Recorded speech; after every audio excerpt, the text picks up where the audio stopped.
اعوذ باللہ السمیع العلیم العظیم الحفیظ بوجہ الکریم وسلطانہ القدیم من الرجس الخبیث المخبث الشیطان اللعین الرجیم وقبیلہ ونفخہ ونفسہ وہمزہ بسم اللہ الرحمن الرحیم۔ تمام نبیوں کے سردار حضرت محمد صلی اللہ علیہ وآلہ وسلم اور تمام مذاہب کے سردار دین اسلام کے پیروکاروں، السلام علیکم طبتم، برکات اور رحمتیں آپ کے اوپر، صلاۃ و سلام نبی کی ذات پر اور دنیا کے عظیم ماں باپ حضور کے ماں باپ پر۔ آج کی گفتگو جو ہے وہ 37ویں مرحلے میں داخل ہو گئی۔ میں تذکرہ کر رہا تھا حضرت رابعہ بصری رحمۃ اللہ علیہا کا، تو ان کو چونکہ قلندر کہا جاتا ہے، جو لوگ مجرد زندگی گزار دیتے ہیں اور مکان سامان اور اپنا دھیان کچھ نہیں ہوتا، بس اللہ کی لو میں لگے رہتے ہیں، انہیں عام طور پر قلندر کے لفظ سے یاد کیا جاتا ہے۔ تو میں نے سوچا کہ ان کے بعد ایک قلندر کی گفتگو آپ سے کر دی جائے۔ ابھی حال ہی میں ان کا عرس بھی جو ہے وہ گزرا ہے اور ان کے بارے میں بہت سے شکوک و شبہات بھی ہیں، تو آپ اسی کے اندر سے خود ہی حل کرتے جائیے گا۔ نام ان کا ہے سید عثمان مرندی المعروف لال شہباز قلندر رحمۃ اللہ علیہ۔ ہماری جیسے عادت ہے کہ ہم سب سے پہلے جو ہے نا وہ نام پہ پروننسیشن پہ تھوڑی سی گفتگو کرتے ہیں، تو اس کا مطلب یہ ہوتا ہے کہ وہ تھوڑی سی بہتری ہو جائے میرے اندر بھی اور دوسروں میں بھی۔ سید پہ گفتگو ہم کر چکے ہیں۔ آپ کا نام عثمان ہے، عثمان۔ آپ کے والد گرامی نے آپ کا نام عثمان ہی رکھا، اور یہ نام بتاتا ہے کہ آپ کے والد گرامی کو صحابہ کرام سے بہت محبت تھی اور آپ نے اپنے نام کو چینج نہیں کیا۔ اس کا مطلب یہ ہوا کہ آپ کو بھی صحابہ کرام سے بڑی محبت تھی، حضرت عثمان غنی رضی اللہ تعالیٰ عنہ سے۔ آپ کے ساتھ جو ہے وہ مرندی لفظ لگتا ہے، لیکن اکثر میں نے لوگوں کو سنا ہے کہ کچھ مروندی کہتے ہیں۔ یہ مروندی نہیں ہے، یہ مرندی ہے۔ ویسے تو بہت سے دلائل ہیں، لیکن بڑی دلیل جو ہے وہ آپ دیکھیے ذرا، یہ دروازہ،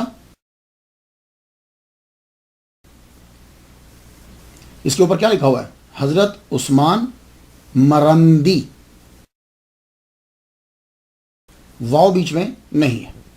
یہ اصل میں 3 لفظ ہیں، مرندی اور مروندی اور میوندی۔ یہ میوند بھی شہر ہے، مرند بھی شہر ہے، مروند بھی شہر ہے،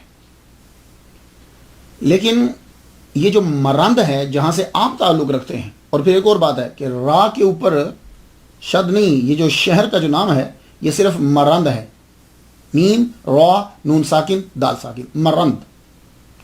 تو یہ مرند جو ہے یہ صوبہ جو مشرقی آذربائیجان ہے ملک ایران کے اندر، مشرقی آذربائیجان ایران ملک ایران کے اندر، یہ اس کا شہر ہے مرند۔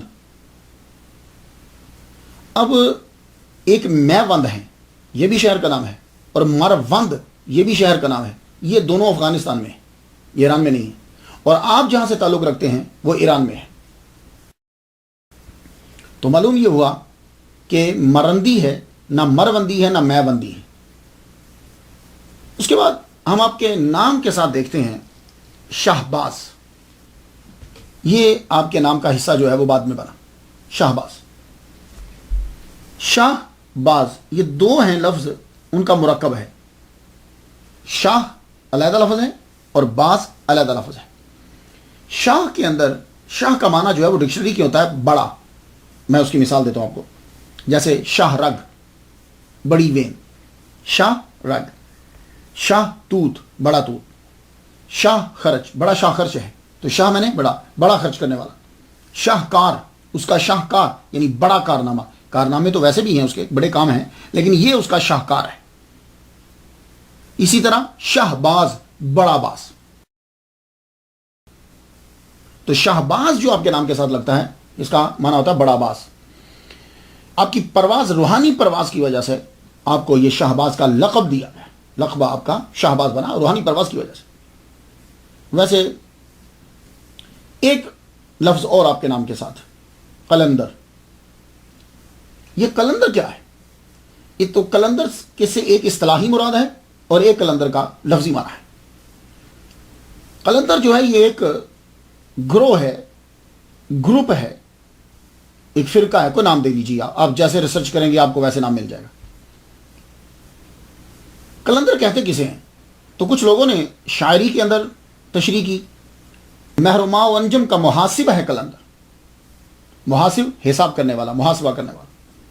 ایام کا مرکب، یہ لفظ مرکب ہے، مرکب کہتے ہیں جس کے اوپر سوار ہو. ایام کا مرکب نہیں، راکب ہے قلندر، کہ یعنی وقت اس کے اوپر نہیں آتا، وہ وقت کے اوپر چڑھ جاتا ہے. یہ قلندر کے بارے میں کہا گیا. ایام کا مرکب نہیں، کہ ایام اس کے اوپر سوار نہیں ہوتے، وقت اس کے اوپر سوار نہیں ہوتا، وہ وقت کے اوپر سوار. راکب ہے یعنی سواری کرنے والا، قلندر اس کے اوپر سواری کرتا ہے. اور پھر کہا گیا کہ قلندر ہرچ گویت دیدہ گویت، قلندر جو بات کرتا ہے وہ دیکھ کے کرتا ہے. یہ کچھ تھوڑی سی تشریحات ہو رہی قلندر کے بارے میں. ایک تعریف یہ کی گئی کہ قلندر وہ فقیر ہے جو تجرید و تفرید میں اکمل ہو، دونوں عالم سے بے نیاز، کائنات سے کٹ کر مستغرق فی العبادات، مجاہدات اور ذات حق ہو. یہ ایک تعریف کی گئی کہ صرف ذات میں گم ہو اور اسے کسی چیز کی خبر نہ طلب. ایک نظریہ ہے کہ قلندر اس ولی کو ٹائٹل دیا جاتا ہے جو مجرد زندگی گزارتا ہے، یعنی ساری زندگی شادی نہیں کرتا. جیسے لال شہباز قلندر ہیں، آپ نے شادی نہیں کی. آپ کے پیر ابراہیم قلندر، انہوں نے شادی نہیں کی. ان کے پیر یا مرید جیسے بھی ہے وہ سید جمال الدین ساؤجی رحمۃ اللہ علیہ، انہوں نے شادی نہیں کی. تو کہتے ہیں کہ جو مجرد زندگی گزار دے اس کو قلندر کہا جاتا ہے. ایک نظریہ یہ ہے کہ قلندر اولیاء میں سے اللہ کی خاص جماعت ہے جو خاص مقام پہ ہوتی ہے. ایک نظریہ یہ ہے کہ اولیاء کا یہ وہ گروہ ہے کہ جو ٹائم کی قید سے آزاد ہوتا ہے، یہ بھی کہا گیا. اب قلندر کا جو لفظ ہے اس کا میننگ کیا ہے؟ تو کہتے ہیں کہ یہ اصل میں ٹرکش ورڈ ہے، ترکی زبان کا لفظ ہے. قلندر اصل میں یہ ترکی زبان کا لفظ ہے. تو معنی اس کے ہوتے ہیں nomadic person trading in animals like goats and shapes. تو بعد میں یہ لفظ ان کے لیے استعمال ہونے لگا کہ جو پھر پھر کے تبلیغ کرتے ہیں. جس طرح نومیڈک پرسن جو ہے نا، نومیڈک پیپل جو ہوتے ہیں نا، یہاں آج ڈیرا لگایا، وہاں آج ڈیرا لگایا، پھر کہاں ان کی کوئی ایک جگہ نہیں ہوتی. تو کہتے ہیں اسی طرح یہ قلندر جو ہے یہ بھی ایک جگہ نہیں رکتا، یہ یوں پھر پھر کے تبلیغ جو ہے وہ کرتا رہتا ہے. تو بعض نے یہ کہا کہ قلندر فارسی زبان کا لفظ ہے، اس کا معنی ہوتا ہے رند، اوباش، یہ فارسی کے اندر ترجمہ کیا. لیکن اصطلاح صوفیہ کے اندر جو دنیا و مافیہ سے آزاد ہو جائے اسے کہتے ہیں قلندر. اور تاریخ والے یہ کہتے ہیں کہ قلندریہ فرقہ ہے جس کی بنیاد قلندر یوسف نے رکھی تھی. تو اس کا نام قلندر یوسف تھا، اس لیے اب جو عادات اور صفات اس جس گروپ میں پائی جائیں گی اس کو قلندر کہیں گے. تو کچھ نے اشعار میں قلندر کے بارے میں یہ کہا کہ قلندر میرے والد گرامی طالب حسین شاہ، پیر طالب حسین شاہ رحمۃ اللہ علیہ، ان سے سنا تھا میں نے، حالات کے قدموں پہ قلندر نہیں گرتا، ٹوٹے بھی ستارہ تو زمین پر نہیں گرتا، سنتے ہیں سبھی دریا گرتے ہیں سمندر میں پر کسی دریا میں سمندر نہیں گرتا. یعنی سارے قلندر کے آگے جھک جائیں گے، قلندر کسی اور کے آگے نہیں جھکے گا. جس طرح آسمان سے ٹوٹا ہوا ستارہ زمین پر نہیں گرتا آگے. خیر یہ ایک شاعر کا اپنا تخیل ہے، لیکن سمجھانا وہ یہی چاہتا ہے کہ قلندر کسی کے آگے جھکتا نہیں ہے، وہ اپنی ہی سلطنت میں رہتا ہے اور خود ہی بادشاہ ہوتا ہے. اب آ جائیے ان کے ساتھ ایک لفظ لگتا ہے لال. بولنے میں تو کوئی فرق نہیں ہے، ہم اکثر بول دیتے ہیں لال لال، لیکن لکھنے میں فرق آئے گا. لکھنے میں کیا فرق ہے؟ ایک ہوتا ہے لال، لام عین لام، اسے لال کہتے ہیں، اور ایک ہوتا ہے لال، لام الف لام. تو جب بولیں گے تو اکثر ہم ایک سا بول چلتے ہیں، لیکن جب لکھیں گے تو لکھنے میں فرق ہو جائے. اب سوال یہ ہے کہ شہباز قلندر جو ہیں یہ لال ہیں یا لال ہیں؟ تو دونوں ہیں، اور دونوں ویسے زیادہ تر لکھا لال بھی اور لال دونوں جاتا ہے. لال کہتے ہیں موتی کو. یہ جو موتی ہے یہ اصل میں ایک بڑی سخت چیز ہے، پیدا بڑی نرم شے میں ہوتی ہے. شل ہے کے اندر ٹیشوز ہوتے ہیں، نازک سے ٹیشوز، ان ٹیشوز کے اندر یہ ہارڈ چیز رب پیدا کر دیتا ہے. اس کا فارمولا سائنس میں اگر آپ جائیں گے تو اس کا فارمولا جو ہے وہ CaCO3 ہے، یعنی کیلشیم اور کاربونیٹ جو ہے، اللہ اس کی مقدار ذرا زیادہ ہوتی ہے، کیلشیم اینڈ کاربونیٹ. یہ اب دیکھیے کہ رب تعالیٰ کس طرح جمع کر کے اس کو، اسے موتی کہتے ہیں ہماری زبان کے اندر. تو یہ جو ہے یہ لال ہے، لال. اور واقعی حضرت عثمان مرندی رحمۃ اللہ علیہ صوفیہ کرام کے اندر لال ہے، موتی. لیکن بعض نے کہا کہ یہ لال ہے، لام الف لام. تو جب لال ہوگا تو لال کا معنی جو ہے فارسی زبان میں لفظ اس کا معنی سرخ ہوتا ہے. ویسے فارسی میں لال اور لال دونوں موتی کے معنی میں استعمال ہوتے رہتے ہیں، لیکن اردو کے اندر جب ہمیں ریڈ کہنا ہو تو پھر لال کہتے ہیں، اور جب موتی کہنا ہو تو لال کہتے ہیں. تو ریڈ کے لیے لفظ لال، لام الف لام. لیکن سوال یہ ہے کہ حضرت عثمان مرندی رحمۃ اللہ علیہ کو لال کیوں کہا جاتا ہے؟ تو بعض نے کہا جو لال جو کہتے ہیں وہ تو بات سمجھ میں آ گئی، تو جو لال کہتے ہیں وہ کیوں کہتے ہیں؟ تو کہتے ہیں کہ ان کو لال اس لیے کہا جاتا ہے کہ یہ سرخ رنگ کے کپڑے پہنتے تھے. تو اگر یہ سرخ رنگ کے کپڑے پہنتے تھے تو اس پہ پھر اعتراض آئے گا اسلام شریعت کی جانب سے.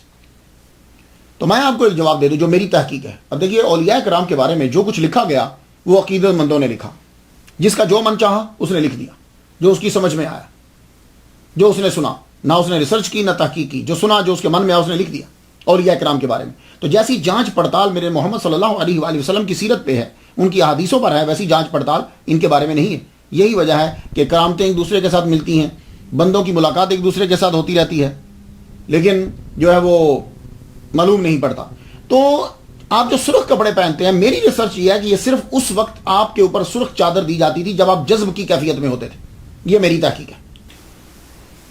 آپ نے خود کا تعارف جو ہے وہ ملامتی فرقے میں کروایا. جیسے آپ کی بہت بڑی مشہور غزل ہے، اس کے اندر آپ فرماتے ہیں منم عثمان مرندی کہ یار خواجہ منصورم. اب اس میں دیکھیے کہ آپ اپنا تعارف عثمان نام بتا رہے ہیں، تو کتنا پیار ہے آپ کو صحابہ کرام سے. اس لیے جتنے بھی ان کے چاہنے والے ہیں ان کو چاہیے کہ حضرت عثمان غنی رضی اللہ تعالیٰ عنہ کی عزت کریں. منم عثمان مرندی کہ یار خواجہ منصورم ملامت می کنم خلقے و من بردار می رقصہ. میرا نام عثمان ہے، مرندی ہے، اور خواجہ منصور جو ہیں وہ میرے دوست ہیں. ملامت می کنم خلقے، مخلوق جو ہے وہ مجھ پہ میری ملامت کرتی ہے مجھ پہ.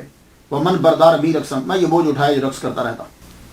تاریخ پیدائش کے اندر وہی جو مسئلہ ہے شروع میں چلتا ہے وہی چل رہا ہے اس کے اندر بھی.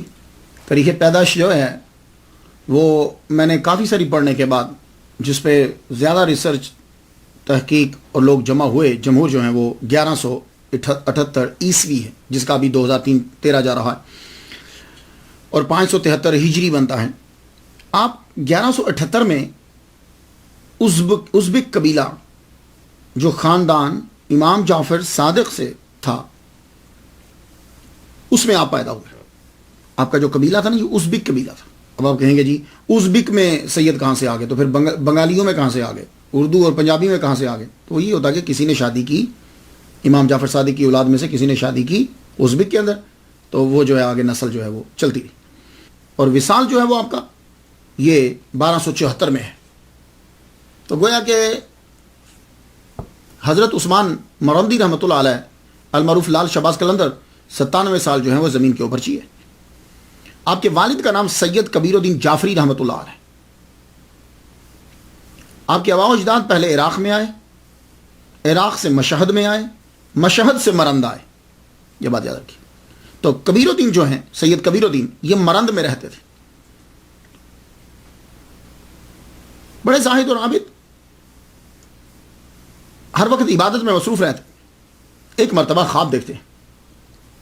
خواب کیا ہے کہ آبشاریں، خوبصورت درخت، پرندے چہچہا رہے ہیں، بڑا اچھا خوبصورت باغ ہے، اور ایک بچہ نمودار ہوا، اور وہ بچہ کہتا ہے کہ مجھے یہاں سے نکالو. آپ صبح اٹھے نماز پڑھنے چلے گئے. آپ نے کہا ایسے ہی خواب آتا ہے. دوسرے دن پھر وہی خواب آیا، خوبصورت پرندوں کی آوازیں، آبشار ہے، نہر بہ رہی ہے، باغ ہے، سبزہ ہے، ہریالی. تو بچہ ایک دم نمودار ہوتا ہے، مجھے یہاں سے نکالو. تو آپ فرماتے ہیں کہ یہاں سے جنت سے باہر آنا کوئی افضل ہے؟ تم یہاں جنت میں رہ رہے ہو. تو بچے نے جواب دیا ہاں، بعض اوقات دنیا میں ظاہر ہونا جو ہے یہ بھی اچھا ہوتا ہے. آپ نے کہا اچھا. آنکھ کھلی، نماز پڑھنے کے لیے گئے. بڑے دوسرے دن بھی سیم خواب جب آئے نا تو آدمی ذرا تھوڑا سا سوچنے لگ جاتا ہے. ایک بزرگ جب سب مسجد سے چلے گئے تو وہ بزرگ اٹھے اور قریب آئے ان کے سید کبیر الدین رحمۃ اللہ علیہ. آ کے کہنے لگے لڑکے کچھ پریشان ہو تم؟ کہا حضور ایک خواب آیا ہے اس کے لیے پریشان ہو. کہا کیا خواب ہے؟ کہا ایک بچہ ہے 2 دن سے ظاہر ہوتا ہے ایسے باغ سے، کہتا ہے کہ مجھے یہاں سے نکالو. تو میں اسے کہتا ہوں کیا جنت سے باہر نکلنا افضل ہے؟ تو آج رات جو خواب آیا تو وہ کہتا ہاں دنیا میں ظاہر ہونا بھی اچھا ہے. تو وہ بابا پوچھتے ہیں سید تیری شادی ہوگی؟ کہا حضور نہیں. فرمان لگے جاؤ وہ بچہ یہی کہہ رہا ہے، وہ تیرا بیٹا ہے، تو اس کا یہ اشارہ ہے کہ تم فوراً شادی کرو. آپ نے فرمایا اچھا جو اللہ تعالیٰ کرم فرمائے. تو آپ مرند شہر میں رہتے تھے تو وہاں کا حاکم جو ہے سلطان شاہ، اس کو خواب آیا کہ تم اپنی بیٹی کی شادی جو ہے وہ سید کبیر الدین سے کر دو. تو آپ کا خاندان تو مرند میں پہلے ہی مشہور تھا، امام جعفر صادق کی اولاد سے ہیں. تو سلطان شاہ نے اپنی بیٹی کی شادی سید کبیر الدین سے کر دی. جب شادی ہوئی تو ان کے ہاں جو بیٹا پیدا ہوا وہ دنیا میں لال شہباز قلندر کے نام سے مشہور ہوا. آپ نے اپنے بیٹے کا نام عثمان رکھا. یہ نام رکھنا یہ بتلاتا ہے کہ جعفر صادق رحمۃ اللہ علیہ کی اولاد ہونے کے باوجود آپ کو حضرت عثمان غنی رحمت رضی اللہ تعالیٰ عنہ سے محبت ہے. آدمی دشمنوں کے ناموں پہ اپنے بچوں کے نام نہیں رکھتے، دوستوں کے ناموں پہ نام رکھے جاتے. ابتدائی تعلیم والد گرامی زاہد و عابد آل رسول اور ماں سلطان شاہ کی بیٹی، تو کیا تعلیم کی کمی ہوگی؟ ادب آداب تو مروجہ علوم تو گھر میں ہی سیکھ لیے. قرآن مجید جو ہے وہ حفظ کر لیا. مرند کے جتنے بھی مدارس تھے آپ نے وہاں علم حاصل کیا. 18 سال کے ہوئے تو آپ کے والد گرامی سید کبیر الدین کا انتقال ہو گیا، اور جب آپ 20 سال کے ہوئے تو آپ کی والدہ محترمہ کا انتقال ہو گیا. تو یہ دو ہی تو زنجیریں تھیں، یہ دو ہی تو کشش منبع تھے کہ جن کی وجہ سے یہ مرند میں رہ رہے تھے. جب دونوں کا وصال ہو گیا تو لال شہباز قلندر رحمۃ اللہ علیہ نے مرند کو چھوڑ دیا. مرند چھوڑ کر آپ بغداد جو ہے وہ تشریف لے گئے. آپ نے جتنا سیکھ سکتے تھے، آپ خود اندازہ لگا لیجیے کہ ایک عام نارملی امیر آدمی جو ہے وہ اپنے بچے کو کتنا سکھاتا ہے. تو یہ تو سلطان شاہ کے نواسے اور آل رسول کے بیٹے، تو جو چیزیں جدھر سے آتی ہیں وہ سب کی سب سیکھ لی ہیں. کوئی ایسی چیز کم ہی ہوگی کہ جو آپ کو سیکھنا ہے ابھی، لیکن پھر بھی طلب ہے کہ میں زیادہ سیکھوں. تو جب تک والد گرامی اور والدہ ماجدہ رہیں تب تک آپ مرند میں رہے. جب وہ دنیا سے رخصت ہو گئے تو 20 سال کے آپ ہوئے تو آپ نے مرند کو چھوڑ دیا. آپ بغداد روانہ ہوئے. وہاں جا کر پھر آپ نے علم حاصل کیا، عربی، فارسی، قرآن، حدیث، خاص طور پر صرف اور نحو. عبور حاصل آپ کو کیوں؟ اور علم لسانیات، زبان کے تو انگریزوں نے بھی یہ لکھا ہے کہ آپ لسانیات کے ماہر تھے، اور صرف و نحو گرامر کے بھی آپ ماہر تھے. اس کے علاوہ بھی باقی آپ نے زبانیں سیکھی. ترکش بھی آپ کو آتی تھی، پرشین آپ کو آتی تھی، عربی آپ کو آتی تھی، سندھی زبان بھی آپ نے آ کر سیکھ لی، سنسکرت بھی آپ نے آ کے سیکھی. یہ کافی ساری زبانیں جو ہیں وہ آپ کو آتی تھی. بغداد میں رہ کر آپ نے باقی علم حاصل کیا. اس کے بعد آپ تصوف میں جانے لگے. امام موسیٰ کاظم رحمۃ اللہ علیہ کی کے روزے کے اوپر آپ دعا پڑھ رہے ہیں، فاتحہ پڑھ رہے ہیں. یہ امام موسیٰ کاظم رحمۃ اللہ کا مزار معلوم ہے کہ کاظمیہ، اس شہر کا نام ہی کاظمیہ پڑ گیا ہے. وہاں آپ کی ملاقات جو ہے یہ بغداد عراق کے اندر ہے، کاظمیہ شہر. وہاں آپ کی ملاقات جو ہے وہ بابا ابراہیم قلندر مجرد کربلائی رحمۃ اللہ علیہ کے ساتھ ہوئی. آپ جب وہاں امام موسیٰ کاظم رحمۃ اللہ علیہ کے دربار پر فاتحہ پڑھ رہے ہیں تو بابا خود آئے اور قریب آ کر کہتے ہیں تم سید ہو؟ آپ نے فرمایا، مسکرا پڑے. تو بابا خود ہی کہتے ہیں سید تجھ سے ملاقات کے لیے مجھے بڑا انتظار کرنا پڑا ہے. فاتحہ پڑھ اور جلدی میرے ساتھ چل، بہت وقت کم ہے اور تجھے ساری چیزیں سونپنی ہیں. اب جب آدمی جب کسی سے ملتا ہے نا تو کچھ باتیں ایسی ہوتی ہیں کہ جو اس میں کشش پیدا کر دیتی ہیں. وہ آدمی کا دل اس کی جانب کھینچا چلا جاتا ہے اور اسے محسوس ہوتا ہے کہ یہ کوئی چیز ہے. وہ آدمی کا دل بتاتا ہے. اب ایک آدمی خود آ کے کہہ رہا ہے کہ سید تیرا میں انتظار کر رہا ہوں، تو وہ حیران ہو گئے کہ میرا نام یہ کیسے جانتے ہیں. یہ تھے بابا ابراہیم مجرد کربلائی رحمۃ اللہ علیہ. یہ زیادہ تر امام حسین رضی اللہ تعالیٰ عنہ کے مزار پر ہی رہتے تھے، اور امام حسین رضی اللہ تعالیٰ عنہ سے ان کا اتنا شدت سے انہیں پیار تھا، اتنا شدید پیار تھا کہ بعض اوقات امام حسین رضی اللہ تعالیٰ عنہ کے روزہ انور سے ان کی باتوں کے جواب آتے تھے. اس لیے ان کو کربلائی کہا جاتا ہے. اور انہی یہی ابراہیم ہیں، یہ بابا ابراہیم مجرد کربلائی جو ہے یہ ان کا کربلا کے اندر مزار ہے. تو کہنے لگے سید جلدی چل، ٹائم بڑا کم ہے اور تمہیں میں نے ساری جو امانتیں ہیں وہ تمہیں سونپنا ہے. تو وہاں سے پھر امام موسیٰ کاظم رحمۃ اللہ علیہ کے مزار سے بابا ابراہیم مجرد کے ساتھ لال شہباز قلندر رحمۃ اللہ روانہ ہوئے. کربلا میں پہنچے امام حسین رضی اللہ تعالیٰ عنہ کے مزار کے قریب. وہیں بابا مجرد قلندر کربلائی کی وہیں ان کا خیمہ جھونپڑی جو بھی تھا وہی تھا. آپ پہنچے وہاں اور بیمار ہو چکے، آخری لمحات ہیں، شاید ان کو بلانے کے لیے وہاں بھیجا گیا تھا. آپ فرمان لگے آؤ بیٹا. بیعت کیا. بیعت کرنے کے بعد چند روز رکھ کے باطنی جو چیزیں تھیں وہ دیں. دینے کے بعد کہنے لگے یہ خرقہ ہے، خرقہ عطا فرما دیا. وہ جبہ دیا جاتا ہے جب خلافت دیتے ہیں. اور یہ مولا علی شیر خدا کے پاس جبے تھے اور یہ جبے جو ہیں وہ اپنے خلافاء کو دیتے تھے. پھر آگے ان کے جو خلافاء تھے انہوں نے وہ آگے یہ جبے جو ہیں وہ تقسیم کرتے رہے. اس کا مطلب یہ نہیں ہے کہ ایک ہی جبہ تھا, یہ بات یاد رکھیے. ایک مولوی کے پاس کتنے جبے ہوتے ہیں, ایک پیر کے پاس کتنے جبے ہوتے ہیں, تو وہ سارے جو ہیں وہ خرقے عطا کرتا ہے. اس کے یہ ذہن میں مت رکھیے گا وہ ان کے پاس خرقہ تھا تو ان کے پاس کہاں سے آ گیا, ان کے پاس خرقہ تھا تو ان کے پاس کہاں سے آ گیا. تو بھائی ان کے ماننے والوں کا پہنا ہوا خرقہ بھی گویا کہ وہی برکت رکھتا ہے. تو ایک خرقہ عطا فرمایا, وہ اس کلندری سلسلے کے اندر چلا آ رہا.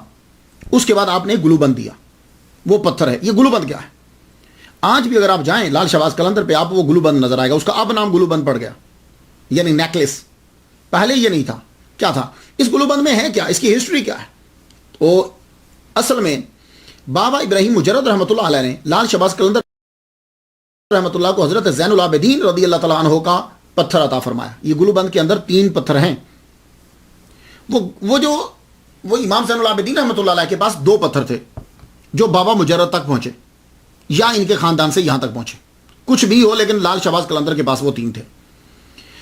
پہلا یہ پتھر تھا جب یزیدیوں نے امام حسین رضی اللہ تعالیٰ عنہ کو شہید کر دیا تو زین العابدین رضی اللہ تعالیٰ عنہ کو علیہ السلام کو قیدی بنا کر لے جانے لگے تو انہوں نے ایک پتھر کو گھڑ کے ان کے گلے میں ڈال دیا اور ہاتھ باندھ دیے.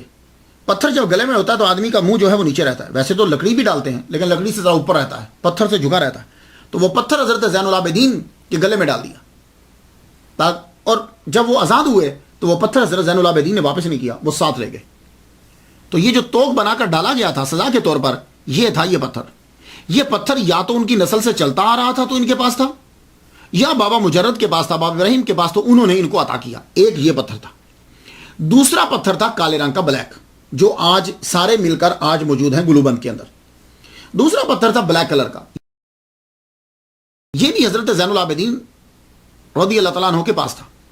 جب یزیدیوں نے حملہ کیا تھا خانہ کعبہ کے اوپر تو اس کی دیوار کے پتھر ٹوٹے تھے, تو کالے رنگ کا پتھر جو ہے وہ حضرت زین العابدین نے ایک محفوظ کر لیا تھا برکت کے لیے. تو وہ پتھر آپ کی نسل میں چلتا آیا. تو وہ پتھر بھی حضرت لال شہباز کلندر رحمۃ اللہ کے پاس تھا. 2 پتھر ہو گئے. باقی کچھ پتھر آپ کے پاس اپنے تھے جو کلندری سلسلہ میں بھی ہوتے ہیں. کلندر گلے میں پتھر رکھتے ہیں یا تو وہ کلندر کی رسم کو پورا کرنے کے لیے, اور بڑی ریزن یہ ہوتی ہے کہ کلندری فرقہ کے اندر وہ پتھر گلے میں ڈالا جاتا ہے تاکہ نظر جو ہے وہ جھکی رہے, نظر جھکی رہے. اور کہتے یہ ہے کلندری سلسلہ کے اندر کہ یہ پتھر جو ہے جسم پہ, روح پہ, توجہ دیجیے گا, جسم پہ, روح پہ, خودی پہ, تکبر پہ ان پتھروں کے ساتھ کنٹرول کیا جاتا ہے. یہ اس فرقے کے اندر ایک رسم ہے. تو یہ 3 پتھر جو ہیں, کالا پتھر وہ بھی حضرت زین العابدین کا لیکن خانہ کعبہ کا, دوسرا پتھر جو حضرت زین العابدین کے گلے میں ڈالا گیا تھا وہ, اور تیسرے کچھ آپ کے پتھر. یہ بعد میں تینوں پتھر ملا کر کیا کیا کہ ان کو چاندی کے ایک کور کے اندر رکھ دیا گیا. ذرا دیکھیے. تو اب کیا ہے کہ اب یہ گلو بند لٹکا ہوا ہے. ایک دفعہ کسی پٹھان نے کوشش کی تھی اس کو توڑنے کی تو تب ان کو سمیٹ کے اندر بند کر دیا. اب یہ ہے کہ اوپر سے پانی ڈالتے ہیں, نیچے سے وہ پانی جو ہے وہ یا تو یوں لے لیا جاتا ہے یا باٹل میں ڈال لیا جاتا ہے. میں جب گیا تھا تو مجھے بھی پانی پینا جو ہے وہاں سے نصیب ہوا. تو اسے شفا کا پتھر بھی کہتے ہیں کیونکہ اس کے اندر خانہ کعبہ کا پتھر بھی ہے, حضرت زین العابدین کے جو گلے میں ڈالا گیا وہ پتھر بھی ہے, اور اب بابا لال شہباز کلندر رحمۃ اللہ علیہ کے جو پتھر ہیں وہ بھی پتھر ہیں. تو یہ ہے گلو بند. تو یہ بھی آپ نے ان کو عطا کیا. اب کوئی بھی اس میں سے پتھر دیا ہو, لیکن اب کی جو صورتحال ہے وہ میں نے آپ کو بتا دی کہ 3 قسم کے پتھر آپ کے پاس تھے. بابا ابراہیم جب ساری چیزیں دے چکے جو ان کے پاس تھے تو آپ نے فرمایا بیٹے اجل کا فرشتہ جو ہے وہ پہنچ گیا ہے, دروازے تک اندر بس داخل ہونے والا ہے, دروازے تک تقریباً پہنچ چکا ہے. تو اب بیٹے میری آخری وصیت یہ ہے کہ ان چیزوں کو سنبھال کے رکھنا. ہم نے بھی زندگی مجرد گزاری ہے, کلندری سلسلے کے اندر زندگی یہی ہوتی ہے. میرا مرید یا پیر, اب اس میں اختلاف ہے, پیر ہو سکتے ہیں اگر ان کے پاس بھیج رہے ہیں, مرید بھی ہو سکتے ہیں. تو میرے پیر نے بھی ایسے ہی زندگی گزاری. تو کلندروں کے اندر مجرد زندگی جو ہے وہ گزاری جاتی ہے. اب میں دنیا سے جا رہا ہوں, میری تجہیز و تکفین کے بعد تم سید جمال الدین ساوجی تم ان کے پاس چلے جانا, وہ تمہاری تکمیل کریں گے. تو لال شہباز کلندر رحمۃ اللہ علیہ نے اپنے پیر کی خود تجہیز و تکفین کی, وہیں کربلا کے احاطے کے اندر ہی آپ کو دفنایا. اس کے بعد پھر آپ وہاں سے روانہ ہوئے. تو سید جمال الدین ساوجی مجرد کلندر رحمۃ اللہ علیہ کی تلاش میں نکلے. یہ کون ہیں؟ میں ذرا ہسٹری ان کی بتاتا جاؤں. یہ بہت بڑے علامہ تھے, بہت بڑے مفتی. چلتی پھرتی لائبریری، مصر کے علماء کوئی مسئلہ ان کو پھنس جاتا، مشکل پیش آتی تو ان سے پوچھ لیتے جہاں کہیں رستے میں ملتے، کھڑی چلتی پھرتی لائبریری کھڑے کھڑے بنا کتاب دیکھے بتا دیا کرتے تھے. لیکن ایک دن نہ جانے کیا ہوا کہ آپ نے تمام چیزیں چھوڑ دی، کتابیں چھوڑ دی، مدرسہ چھوڑ دیا، قبرستان میں جا کے ڈیرا لگا لیا، قبرستان میں بیٹھ کے اور یوں ٹکٹکی لگا کے دیکھ رہے ہیں. آنکھ جھپکتے نہیں ہیں، آنکھ بند نہیں ہو رہی، منہ کھل نہیں رہا، آنکھیں کھلی ہیں، منہ بند ہے. ایک عجیب کیفیت آ رہی ہے. علماء آئے آپ کے پاس، آتے رہے، بیٹھے رہے، لیکن آپ نے دھیان جو ہے وہ کسی کی طرف نہ دیں. تو لوگوں نے پھر بہت اعتراضات کیے، بڑے الزامات لگائے، بڑی چیزیں کی، لیکن آپ نے جو ہے وہ دھیان نہیں دیا. آخرکار وہاں سے آپ روانہ ہو گئے. تو یہ سید جمال الدین ساوجی پھر وہاں سے منتقل ہو گئے، دمیاط چلے گئے. اس کے بہت سارے پروننسیشن ہیں، لیکن سب سے جو آسان ہے وہ میں آپ کو بتا رہا ہوں، دمیاط. یہ دمیاط جو ہے یہ شہر ہے، قاہرہ سے 200 کلومیٹر نارتھ کی طرف ہے. یہ دریائے نیل کے کنارے پر ہے، بہت مشہور بندرگاہ ہے. دمیاط کا فرنیچر پوری دنیا میں مشہور ہے. تو اب تو بندرگاہ بھی بڑی مشہور ہو گئی ہے جب سے وہ نہر نکال دی ہے بیچ کے اندر. تو یہاں ایک اور مشہور چیز یہ ہے، حضرت عمر بن العاص رضی اللہ تعالیٰ عنہ کی مسجد ہے. یہاں پہنچے لال شہباز قلندر. تو سید جمال الدین ساوجی جو بعد میں شاہ جی ہو گئے، ساوجی رحمۃ اللہ علیہ، مفتی مصر علامہ مجرد قلندر، ان کے پاس رہ کر آپ نے کافی وقت جو ہے وہ گزارا. پھر آپ نے ان کو اجازت دی، کہا اب آپ چلے جائیے، آپ کی تکمیل ہو چکی ہے. وہاں سے آپ روانہ ہوئے. مصر سے اب آپ چلتے ہیں. تو مصر سے جب آپ چلے تو سب سے پہلے آپ حج کرنے کے لیے روانہ ہوئے. مکہ مکرمہ، مدینہ منورہ، اب وہاں پہنچے. یہ بڑا ضروری ہوتا ہے. سیاحت کی ابتدا وہیں سے ہو تو بڑا بہتر ہوتا ہے. آپ وہاں سے مکہ مکرمہ روانہ ہوئے، حج کیا، وہاں سے لوگوں سے ملے، فیض لیا. اس کے بعد بغداد میں آئے. پھر واپس حج کرنے کے بعد بغداد میں آپ نے مولا علی شیر خدا رضی اللہ تعالیٰ عنہ کے دربار پہ حاضری دی. اس کے بعد 72 کلومیٹر دور کربلا معلیٰ میں پھر آئے واپس. امام حسین رضی اللہ تعالیٰ عنہ کی، امام اعظم رحمۃ اللہ علیہ کی قبر پہ حاضری دی. حضرت عبدالقادر گیلانی رحمۃ اللہ علیہ کی قبر پر حاضری دی. فاتحہ پڑھتے جاتے، اپنے حصے کا فیض لیتے جاتے. اب وہاں بغداد سے آپ چل پڑے. تو جو راؤٹ تھا اس دور میں، اور بھی جگہیں آپ پھرتے رہے. ملتان، مکران، یہ کوس جو ہے سمند کنارے مکران تک آپ پہلے پہنچے. مکران میں آپ نے قیام کیا. یہاں آپ نے پنج گور، بلوچی زبان میں پنج گور کی وادی میں آپ نے قیام فرمایا. یہ ضلع مکران کی 3 تحصیلوں میں سے ایک تحصیل ہے. بلوچستان، صوبہ بلوچستان کا ضلع مکران کی آگے 3 تحصیلیں، 3 تحصیلوں میں سے پنج گور ایک تحصیل ہے. وہاں آپ نے قیام فرمایا. کچھ دیر رکے. اس کے بعد پھر آگے بڑھے. بلوچستان میں وہ جگہ دشت شہباز کے نام سے مشہور ہے.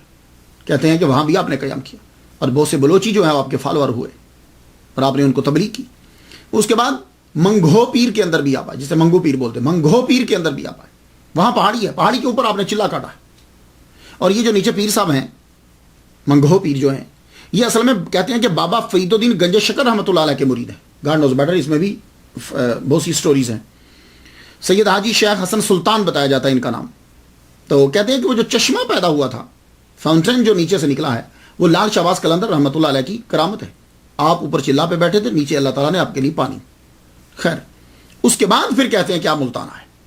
ملتان میں جب آئے تو ملتان اس دور میں ہند سندھ کا جو ہے وہ بغداد کہلواتا تھا.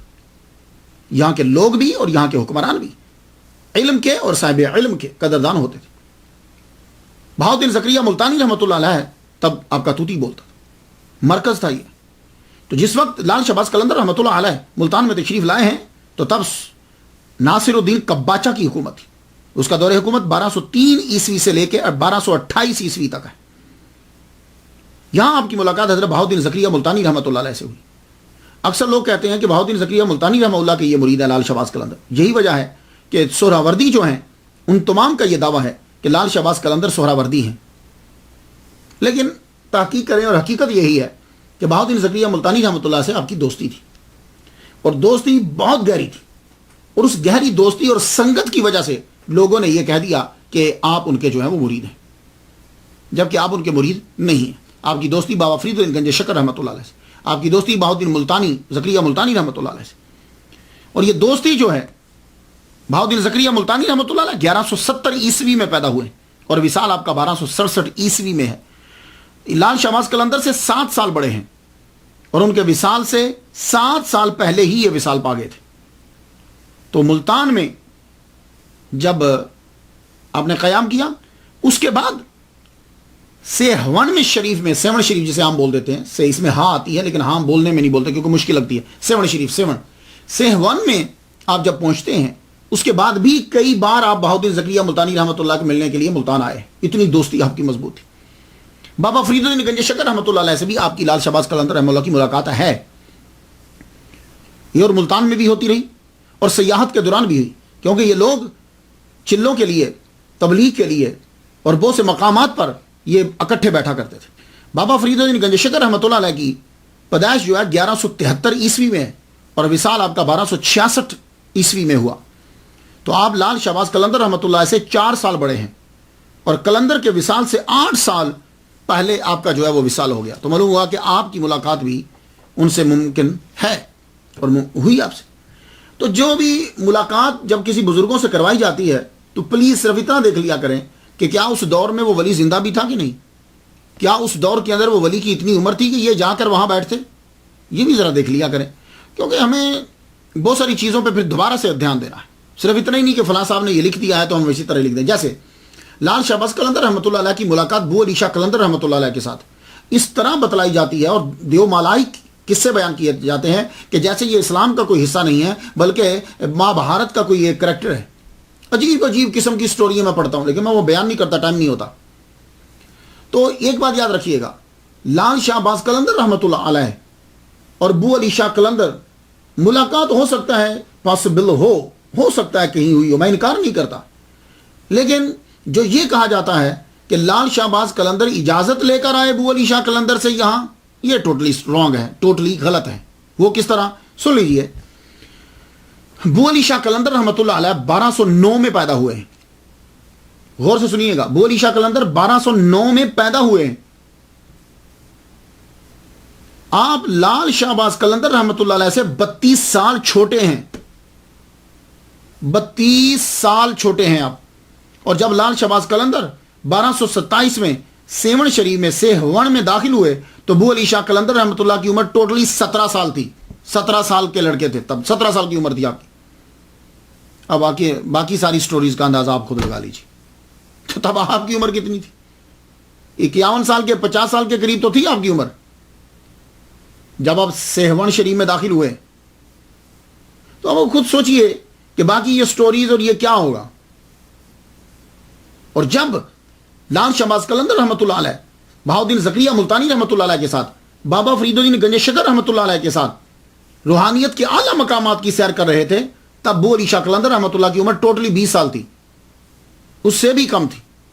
تو آپ نے جا کر سیہون شریف میں جا کے قیام کیا. سیہون شریف میں تقریباً 1227 میں یا اس سے آگے آپ جو ہیں وہاں پہنچے، کیونکہ 50 سال کی عمر تک تو آپ کو وہاں پہنچنا چاہیے. باقی کے واقعات اور باقی کی چیزیں یہ بتاتی ہیں کہ تقریباً اتنی عمر میں آپ پہنچ گئے ہیں. کچھ لوگ یہ ثابت کرنا چاہتے ہیں کہ آپ وہاں پہنچے تو صرف 10 سال 11 سال رہے، لیکن نہیں، وہ جو واقعات ہیں اور آپ کی جو باقی چیزیں ہیں وہ یہ تقاضا کرتی ہیں کہ بہت سارا وقت ہو جو آپ نے وہاں صرف کیا ہے. تو آپ وہاں پہنچے. یہ سیہون شریف جو ہے، یہ سیہون شریف یہ شہر آج ملک پاکستان کے صوبہ سندھ کے ضلع جامشور کا ایک شہر ہے، جس کی آبادی 2013 کے مطابق تقریباً 10 لاکھ ہے. کچھ لوگوں نے یہ لکھا ہے کہ 1251 میں عیسوی میں سیہون شریف میں آپ آئے تو تب آپ کی عمر 73 سال بنتی ہے. آپ 51-50 سال کی عمر میں بہت لیٹ بھی آئے ہیں، تو 50 سال کی عمر میں سیہون شریف کے اندر آپ نے قیام جو ہے وہ جا کے فرما دیا. اور اب سوال یہ ہے کہ آپ نے سیہون شریف میں ہی قیام کیوں کیا، کسی اور جگہ کیوں نہیں گئے؟ تو ایک تو جواب یہی ہوتا ہے کہ اللہ کی طرف سے آرڈر یہی تھا. لیکن آپ کے آنے سے پہلے آپ کے تذکرے یہاں سیون شریف میں، ویسے تو ہاں آتی ہے، میں آپ کو پہلے بتا چکا ہوں، لیکن بولنے میں سیون جو ہے وہ آسان لگتا ہے. وہاں آپ کے تذکرے پہلے شروع ہو چکے تھے. یہاں حکومت تھی راجہ جیر، اس کو چوبٹ، چوپڑ، چوپٹ، یہ سارے پروننسیشن ہیں اس کے. اسے چوپٹ راجہ چوپٹ، راجہ چوبٹ، یہ راجہ چاپڑ، بہرحال بہت سے نام میں نے پڑھے ہیں. تو راجہ جیر بھی اس کا نام ہے. اس کی حکومت تھی. اور آپ کو معلوم ہے کہ جب کنٹرول سخت نہ ہو تو پھر کیا ہوتا ہے؟ بد انتظامی، نا انصافی. اور جب یہ بد انتظامی آ جاتی ہے نا تو پھر فحاشی اور چوری بڑھتی ہے. اور یہی حال یہاں کا تھا. فحاشی قانون کے اندر، حکومت کے اندر ہو رہی تھی. پورا ایک بازار تھا، بازار حسن، اور وہاں یہی کام ہوتا تھا. مسلمانوں کی تعداد بہت کم تھی. ہندوؤں کی حکومت، ہندوؤں کی اکثریت، ہندوؤں کا راج. اور آپ کے آنے سے پہلے تذکرہ کس طرح شروع ہوا؟ پہلے تو راجہ جیر کو نجومیوں نے بتایا. آپ کو معلوم ہے کہ یہ جو ہندو جتنے ہیں نا، یہ اپنی روزمرہ کی زندگی کے اندر نجومیوں سے بار بار پوچھتے ہیں. یا تو راجوں کے پاس تو اپنا نجومی رہتا ہے، ان نجومیوں کے پاس جانا نہیں چاہیے. یہ جو مسلمان جاتے ہیں 40 دن تک اس کی نمازیں قبول نہیں ہوتی. یہ جو ہاتھ آدمی دکھاتا ہے نا جا کے، ان کے پاس مت جایا کرو. سختی سے حضور صلی اللہ علیہ وسلم نے منع فرمایا ہے. لیکن یہ آج کل کیا کریں کہ مسلمان سارے، ابھی دیکھیے ابھی پاکستان کے بارے میں جو ٹاپ کا نجومی ہے، اس نے جو بتایا تھا سب کچھ اس کے الٹ ہوا. تو پتہ چلا کہ یہ لوگ سچے نہیں ہوتے، ان کو غلطی ہو جاتی ہے. اس کے نزدیک جو اب موجودہ وزیر اعظم بنا ہے، اس نے وزیر اعظم بننا ہی نہیں تھا. میری بات آپ سمجھ رہے ہیں؟ لیکن وہ وزیر اعظم بن گیا.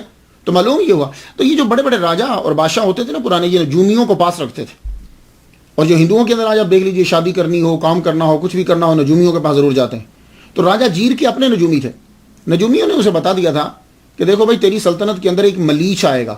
ملیچ ان کی زبان کے اندر مسافر کو کہتے ہیں، اجنبی کو، جو یہاں کا باسی نہیں ہوتا، لوکل نہیں ہوتا اس کو. لیکن آہستہ آہستہ یہی لفظ ملیچ اپنے معنی بدل گیا اور اس کا معنی ہو گیا پلید آدمی. اب وہ مسلمانوں کو ملیچ کہتے ہیں، جبکہ پرانی زبان کے اندر ملیچ جو ہوتا تھا، اس کا معنی ہوتا تھا وہ کہ جو باہر سے اندر آتا ہے، مسافر. تو اس نے بتایا کہ ایک ملیچ مسلمان آئے گا تو وہ یہاں آ کر بسے گا. تو اس نے بات سنی نہیں. اور اس کے بعد دوسری علامت جو ہے وہ یہ تھی کہ 7 شریف کے اندر ہی ایک قلندر دیوانہ وہ آوازیں لگایا کرتا تھا، میرا مرشد آ رہا ہے. اور کھڑا بھی بالکل راجہ جیر کے محل کے سامنے ہوتا، میرا مرشد آ رہا ہے، تم سب اس کا استقبال کرو، اسی میں تمہاری بھلائی ہے، میرا مرشد آ رہا ہے. وہ یہ انہوں نے 1 دن سنا، 2 دن سنا، 3 دن سنا. اب دیکھیے کہ ایک آدمی اپنی آواز کسی اور جگہ پہ جا کے بلند کرے تو چلو برداشت میں آ جاتی. ایک آدمی ڈائریکٹ سن رہا ہے، اور وہ بھی ہندو، اور اوپر سے راجا.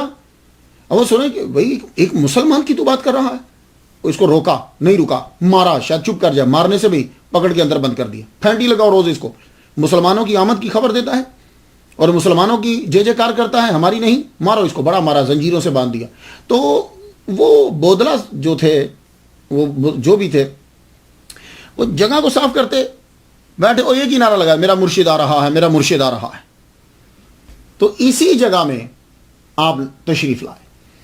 تو دیکھیے ہمارے اور اولیاء کرام کے اندر بڑا فرق ہے. ہم لوگ جب پڑھ لکھ جاتے ہیں، ڈگری لے لیتے ہیں، تو ہم ڈھونڈتے ہیں ایسی نوکری ملے کہ جس میں سکون ہو، آسانی ہو.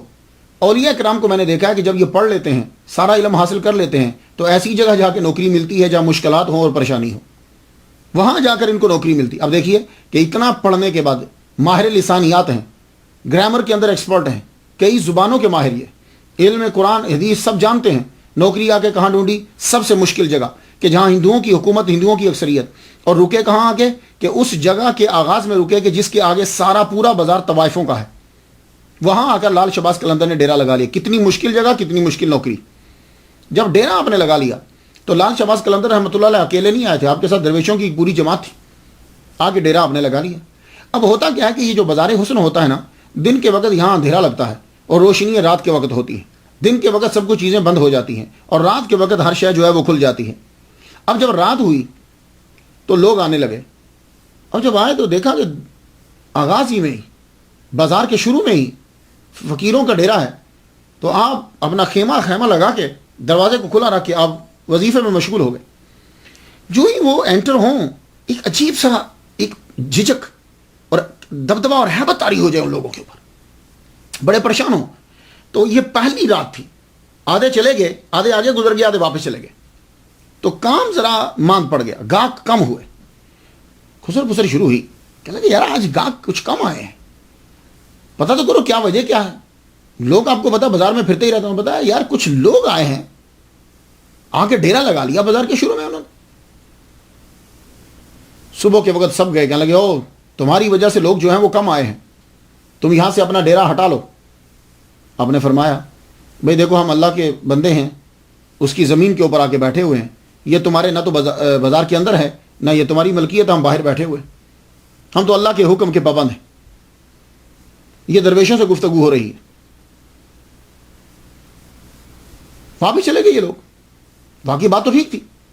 دوسرے دن کیا ہوا کہ دوسری جب رات ہوئی، اب لوگ جو پہلی رات آئے تھے اس سے بھی کم آ گئے، تو لوگوں سے پوچھا جاتا تم آتے کیوں نہیں؟ کہنے لگے جو ہی داخل ہوتے ہیں تو ایک دل پہ دبدبا، روب طاری ہو جاتا ہے، ایک شرم سی محسوس ہوتی ہے۔ اب دوسری رات جب بالکل ہی ماند پڑ گیا تو اب طوائفیں جو ہیں وہ خود آئیں، طوائفیں خود آئیں اور آگے درویشوں سے بات کرنے لگی۔ تو انہوں نے کہا ہم سے بات مت کرو، جاؤ ہمارے شیخ کے پاس جاؤ، ہمارے پیر کے پاس جاؤ۔ کہا وہ خیمے میں ہے۔ اب آپ کو معلوم ہے کہ یہ بات تو ہوتی ہے، مولوی، درویش، ولی کامل جب ان کے سامنے لوگ آتے ہیں تو شرم تو محسوس کرتے ہیں۔ سر کو انہوں نے ڈھانپ لیا، اندر گئی، داخل ہو کے کہنے لگی ہم یہ تو نہیں جانتے کہ آپ کون ہیں، کیوں آئے ہیں آپ، لیکن ہم آپ کو اتنا بتا دیں کہ آپ کی وجہ سے ہمارا کاروبار ٹھپ ہو گیا ہے۔ لال شہباز قلندر رحمۃ اللہ علیہ، آپ کے گلے میں وہ پتھر رہتا تھا، اس کی وجہ سے سر جھکا رہتا تھا۔ سر جھکائے، وہ اپنے عورتوں کے چہرے کو نہیں دیکھا، سر جھکائے، فرمانے لگے، کہنے لگے دیکھو ہم تمہیں کچھ نہیں کہہ رہے، نہ بندوں کو کچھ کہا ہے، اور اگر تم گناہوں کی تجارت کرنا چاہتی ہو تو تمہاری مرضی۔ آپ نے ایک ایسا جملہ بولا، شاید سمجھ جاتی پر سمجھ نہ پائی، واپس چلی گئی، واپس گئی۔ اب دن بدن لوگوں کی تعداد کم ہونے لگی، کم ہونے لگی۔ یہ طوائفوں کا پورا گروہ جو ہے راجہ جیر کے پاس چلا گیا۔ اس کے بعد جب پہنچی یہ عورتیں کہنے لگیں کہ حکومت تمہاری، عوام اکثریت ہندوؤں کی، اور ایک مریچ جو مسلمان ہے وہ تمہاری سلطنت میں آ کے اس کی وجہ سے سارا کاروبار ٹھپ ہے، اور ہماری وجہ سے تمہیں جو ہے وہ ٹیکس بھی ملتا ہے، ہم زیادہ دیتے ہیں تمہیں، تو تم ہماری رکشا کرو، ہماری حفاظت کرو۔ راجہ جی نے فوراً سے سپاہی بھیج دیے، جاؤ جلدی سے جاؤ، یہ درویش جتنے بیٹھے ہیں بازار کے شروع میں سب کو اٹھا دو، پہلے نرمی سے بات کرنا، اگر نہ مانے تو جبرن وہاں سے مار مار کے ان کو نکال دو۔ اب سپاہی کا ایک جتھا، ایک گروپ آ گیا، آتے ساری درویشوں کو کہنے لگے اٹھو یہاں سے، کہاں بیٹھے ہوئے تم، یہ تمہاری جگہ نہیں ہے۔ تو درویش جو ہیں وہ اکڑ کے بولے سنو، ہم تمہارے حکم کے پابند نہیں ہیں، ہم اپنے شیخ کے حکم کے پابند ہیں، اپنے کلندر کے حکم کے پابند ہیں۔ کہا کون ہے تمہارا کلندر؟ کہا وہ خیمے میں ہے۔ اب وہ سپاہیوں کا جو بڑا تھا وہ آگے بڑھا، آگے بڑھ کے جب وہ خیمے میں داخل ہوا، پیچھے اس کے 3-4 اور داخل ہوئے۔ اب جب آپ اسی وقت وہاں یوں جلوہ فرما ہے بیٹھے ہوئے، وہ بات کرنا چاہتا ہے، زبان نہیں کھل رہی، پاؤں بڑھانا چاہتا ہے، قدم وہاں جم گئے، جیسے کہ زمین سے کسی نے اس کے پاؤں کو پکڑ لیا ہے۔ لال شہباز قلندر اپنا پڑھتے جا رہے ہیں، وہ بولنا چاہتا ہے لیکن زبان نہیں ہل رہی، ایسے جیسے کسی نے طاقت کو سلب کر لیا ہے، اور جب واپس مڑنے لگے تو طاقت بحال ہو گئی۔ ایک دم سے تمام سپاہیوں کے اندر روب اور دبدبا بیٹھ گیا۔ واپس جا کے راجہ جیر سے کہنے لگے راجہ ہم تمہیں کچھ بتا نہیں سکتے، ہماری زبانیں وہاں جا کے بند ہو جاتی ہیں، پاؤں ہمارے جو ہیں وہ جکڑے جاتے ہیں، ہم کچھ نہیں کر سکتے۔ یہ ایک ایسی بات تھی کہ جس سے راجہ کے دربار کے اندر بھی جو ہے وہ دبدبا ہوا۔ راجہ نے نجومیوں کو بلا لیا، کہنے لگا یار یہ کیا ہے مسئلہ، آئے دن ہم کمزور سے کمزور پڑتے جا رہے ہیں، یہ کیا ہے؟ تو نجومیوں نے وہی جملہ یاد دلایا، کہا ہم نے آپ سے کہا تھا کہ ایک ملیچ آئے گا، یعنی ملیچ آپ کو معلوم ہے ان کی زبان کے اندر سنسکرت کے اندر کہتے ہیں جو مسافر ہوتا ہے، کہ وہ آئے گا مسلمان اور یہاں رہے گا، اور یہ وہی ہے، یہ آ گیا ہے۔ اب تم اس کو کسی طریقے سے زیر نہیں کر سکتے راجہ، یہ بات سن لو۔ لیکن آپ کو معلوم ہے کہ جو اس سیٹ کے اوپر بیٹھ جاتا ہے نا، وزارت کی، بادشاہت کی سیٹ پر، اس کا دماغ کی پرواز کہیں اور ہی ہوتی ہے۔ کیا لگا لو، دولت سے کیا نہیں ہو سکتا، میں اپنی دولت کے ساتھ ان کو یہاں سے لالچ دے کے نکال دوں گا، یہ رہنا ہی چاہتے ہیں نا تو کہیں اور جا کے چلے جائیں۔ اپنے وزیر سے کہا ادھر آؤ، یہ ساری دولت جو ہے، یہ ہیرے جواہرات، یہ سونا، یہ چاندی، یہ لے کے جاؤ، تھال میں ڈالو، اور یہ پوری بھری ہوئی تھال جا کے شیخ کو دے دو، کلندر کو، اور اسے کہو کہ یہ دولت لے لو، اور یہ لینے کے بعد جاؤ کہیں اور جا کے زمین مول لے لو، اس سے تم بہت سی زمین خرید سکتے ہو، بلکہ گاؤں خرید سکتے ہو، یہ جگہ چھوڑ کے چلے جاؤ۔ تو لالچ سے بھی چلے جائیں تو بھی جیت ہے، کسی کو کیا پتا چلے کہ کیا کیا تھا۔ اب وزیر خود آیا، کلندر کے خیمے میں داخل ہوا، لال شہباز قلندر جلوہ فرما ہے، اور اللہ کے بندے کلندر تو کہتے ہی اسے ہے جو دولت کی طرف نظر اٹھا کر نہیں دیکھتا، تم اسے دولت دینا چاہتے ہو؟ جب ان کے دربار میں پہنچے تو کلندر کی ایک علامت آپ کو میں بتا دوں، کلندر جو ہوتے ہیں ان کا مچ ہوتا ہے، یہ ان کی نشانی ہے، وہ آگ جلتی رہتی ہے، وہ اس مچ کے بڑے فائدے ہوتے ہیں، یہ نہیں کہ وہ آگ کے پجاری ہوتے ہیں۔ مچ کا ایک فائدہ ہوتا ہے روشنی ملتی ہے، دوسرا فائدہ کیا ہوتا ہے کہ وہ بیچارے درویش کھانا پکا لیتے ہیں، سمجھ آ گئی ہے؟ تیسرا جو ہے فائدہ ہوتا ہے وہ سردی سے بچتے رہتے ہیں، گرمی کے اندر ذرا تھوڑی سی ماند پڑ جاتی ہے۔ میرے پیر و مرشد ہیں سید رضا شاہ گیلانی رحمۃ اللہ علیہ، ان کی بھی قلندرانہ ہی عادت تھی، تو ان کے ہاں بھی میں نے دیکھا درویش جو ہیں وہ جلایا کرتے تھے۔ تو یہ مچ جو ہے، مچ اس کے بہت سے فوائد ہوتے، تو وہ مچ جو ہے نا وہ آپ کے سامنے جلتا تھا جہاں بیٹھتے تھے، درویش کھانا بھی پکا لیتے اور بھی کام ہوتے رہتے۔ وہ دولت لے کر آیا، تھال بھرا ہوا کہ شاید قلندر کو خرید لیں گے، تو حالات کے قدموں پہ قلندر نہیں گرتے۔ تو جب لایا کہنے لگا جی یہ راجا نے بھیجا ہے، آپ یہ دولت لیجئے اور یہ جگہ کو چھوڑیے اور چلے جائیے یہاں سے۔ آپ نے وہ تشت پکڑ کے نا، دولت پوری پکڑ کے جلتے ہوئے مچ کے اندر پھینک دی، اور مچ قلندر کے بعد شاید مچ بجھے، جب قلندر بیٹھا ہو پھر مچ جو ہے وہ آگ جو ہے وہ جلتی ہے پھر خوب۔ جب اس کے اندر پھینک دیا، یہ وزیر کی بے عزتی تھی، راجا کی بھی بے عزتی تھی۔ آگ کے اندر پھینک دینا اس بات کی علامت ہے کہ ہم تیرے ہیرے جواہرات کو ہم کچھ نہیں سمجھتے، جاؤ۔ اور آپ نے فرمایا وزیر سن، تم لوگوں نے اب ہمیں لالچ دیا ہے، ایک بات یاد رکھنا، یہاں سے ہم نہیں جائیں گے، تم جاؤ گے۔ یہ راجا سے کہہ دو تم جاؤ گے اور تمہارا اقتدار جائے گا، ہم یہاں سے نہیں جائیں گے۔ اور جاتے ہوئے ایک اور بات سن لو، میرے اس مرید کو عشاء تک آزاد کر دو، عشاء تک، سورج ڈوبنے کے بعد ہماری نماز ہوتی ہے عشاء تک اسے آزاد کر دو۔ اگر تم نے آزاد نہ کیا تو راجے سے بول دو کہ میں آزاد کروا لوں گا، اور جاؤ چلے جاؤ۔ تو سیکھتا ہو کر وہاں سے چلا گیا۔ ان کی جرت حکومت ہماری ہو اور یہ ہمیں یوں کہیں کہ قیدی ہمارا چھوڑ دو۔ واپس جا کے راجا جیر کو ساری باتیں بتائی، راجا تیری دولت کو انہوں نے پھینک دیا آگ کے اندر۔